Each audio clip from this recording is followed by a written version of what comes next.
នឹងមិនមកទេបងណាញ៉ាអ្នកភៀវក៏មកច្រើនមែនតើនៅក្នុងពេកបងប្អូនប៉ុន្តែអ្នកលក់នៅចាំជាមធំស្តុកថ្មីអត់ទាន់ចូលសោះហើយស្តុកចាស់នៅប៉ុណ្នេះបងអត់ហ៊ានដាក់ជូនភៀវទេណាបងចាចាំស្តុកថ្មីរត់ដងក៏មក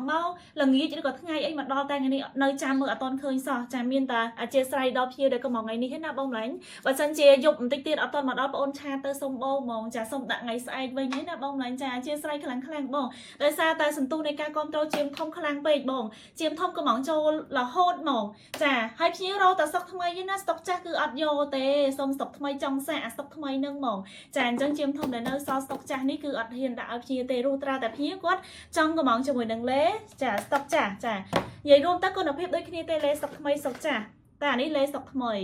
ជាចង់បានអាលេស្តុកថ្មីនេះណាបងម្លាញ់អានេះលាបទៅសលក្ខណៈសក្រាស់ណាបងចាចាំមើលល្ងាចតិចបងអើយអរគុណសម្រាប់ការគ្រប់គ្រងមកកាន់ភ័យបងប្អូនចាក៏មកច្រើនមែនតើបងអើយមួយថ្ងៃច្រើនខ្លាំងបងដើមខែ7នេះចាអរគុណខ្លាំងហ្មងបង